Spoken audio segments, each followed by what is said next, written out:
Está con nosotros también Eduardo Irastorza, profesor de OBS Business School. Eduardo, buenos días. Muy buenos días, José. ¿Cómo ves el momentum en el camino a la paz que va poniendo y sobre todo después de haber visto también a Trump durante los últimos días apretar a Putin y la respuesta también decía Zelensky, tiene Rusia 50.000 soldados ya para una ofensiva en verano? ¿Cómo ves el momentum ahora mismo del camino a la paz? Lo veo complejo porque en realidad los pasos en ese camino los decide en su ritmo y en su dirección Rusia. Rusia tiene hoy por hoy la iniciativa estratégica, es algo que Trump le cedió en el momento en que empezó a negociar con él y a hablar de las bondades de Putin para luego descalificarlo. Eso en términos de negociación inmobiliaria puede quedar bien, en términos de política es muy desconcertante. Rusia está ganando la guerra. Rusia ha reinventado también la estrategia en cuanto a guerra de desgaste, con nuevos medios, con ese cuádruple o triple estrangulamiento que está llevando a cabo con su artillería, con sus medios de infantería, drones, etc. Y realmente Rusia será cuando diga hasta aquí hemos llegado. Creo sinceramente que ese momento no será antes de que se haya hecho con todas las tierras de Donetsk, Donbass, asegurar el tránsito, Mariupol, todo esto, que se lo reconozca Rusia, Sebastopol, y me atrevería a decir que esa ofensiva, esos 50.000 hombres rusos se dirigirán hacia Kharkov. En un futuro, porque Rusia nunca termina del todo las guerras, en un futuro lo que hará será pensar en Odessa. Y bueno, todo esto se traduce en que a Ucrania se le está acabando el fondo de armario en armas que le proporcionó Biden, sobre todo en lo que es protección aérea. Lo estamos viendo en la vulnerabilidad de los ataques aéreos, de los ataques con drones sobre ya grandes ciudades con víctimas civiles indiscriminadas. Y sin el cielo no se puede ganar la guerra. Esto está claro desde la Segunda Guerra Mundial, ¿no? Eduardo, en ese escenario, ¿cuáles son las opciones que tiene Trump en 2 semanas?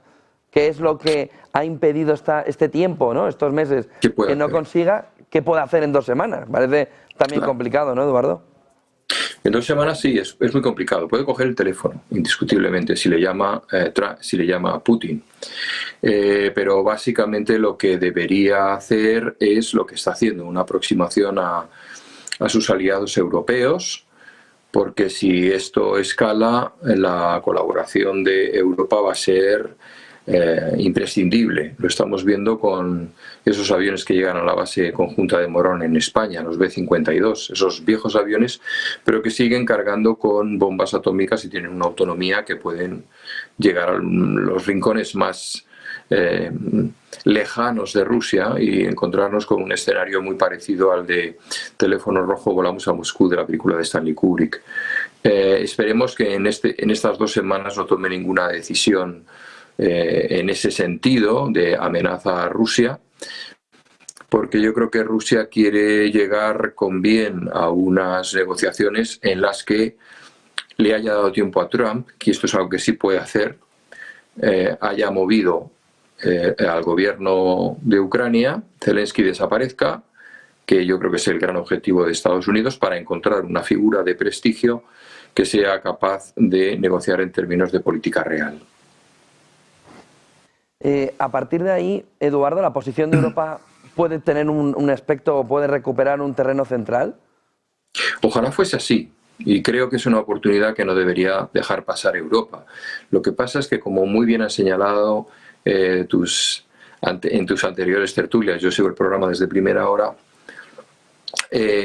lo que tenemos ante nosotros es no una Europa, sino una serie de países especialmente más motivados con eso, como puedan ser Francia, Inglaterra y Polonia. Y no nos olvidemos de las declaraciones de Merz la semana pasada, cuando dijo que Alemania iba a ser una gran potencia militar independiente en sus decisiones estratégicas en un plazo de 10 años, ¿no?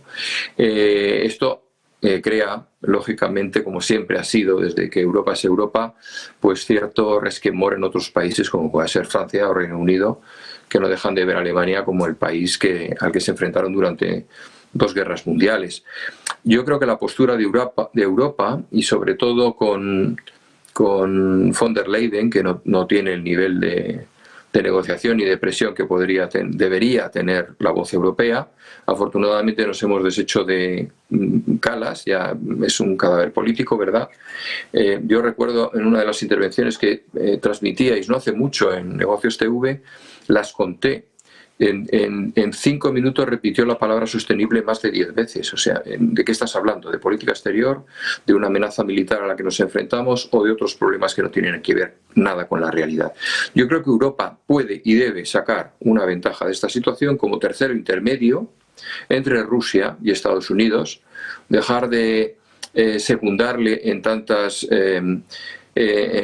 tantos golpes como está dando a Rusia económicos, en tantas restricciones, y sacar partido de eso.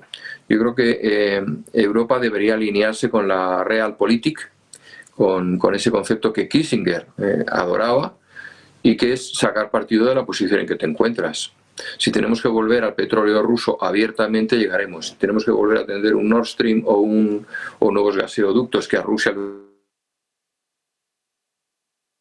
un estado títere, ese yo creo que es el gran planteamiento de Trump, pues habría que hacérselo ver, porque realmente Europa sí necesita tener una voz propia, y la voz propia la ha perdido hace mucho tiempo, dejó de hablar y ahora ya no se la dejan tomar. Muchísimas gracias por toda esa fotografía. Eduardo Irastorza, buen día, buen negocio. Un placer siempre, a ti y a tu audiencia. Gracias, Eduardo.